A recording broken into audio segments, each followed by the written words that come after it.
tsoron ku nake. Ki wannan yaro na tura shi daga siyo siga kuma har yanzu bai da. Ina ma zan je in dan fake. Ai nan za ka zo ka dan fake. Akwai shayi kenan. Akwai shayi. Ai ni in dai shayi ne. In kana jin ana da tafarfeso aka rama kallahu Shak Abdul Muqaqa gibi ni malam Charki yalan bakaken fara. Ai na san dai shayi ne kai ka daga tuta. Kaka na fa saboda tsabagen sai da shayi ta baya ke daga shayi sunan shi ashabu a shayi. Kakan ka bane na 13 na ji an ce in aka dauko tukunyar shi aka tsora sai dai haka tana amal liftan. Ai saboda tsabagen shan shayi ba. Yanzu wani haɗi za a yi ma. Shi haɗin ma kala-kala ne kenan. Ai ka san haɗin akwai kwankwasiya akwai bahariya. Wani iri kake so a yi ma. To a mata haɗin kwankwasiya in gani. Kwankwasiya za a iya wannan madara yar naira 100 za a iya sa ma guda biyu. Za a sa ma milo guda ɗaya.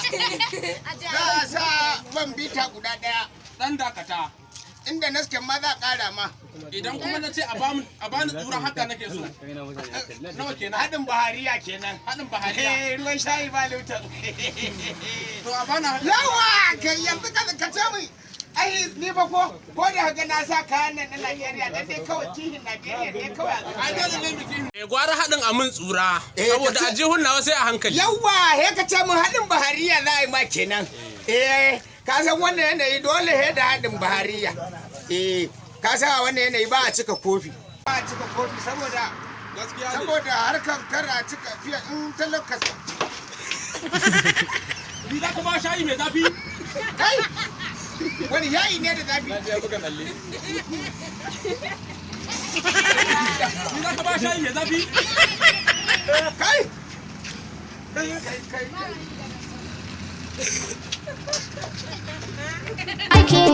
Ai da zala da sele duka sale su kuke. Karama ku sani sani da auren.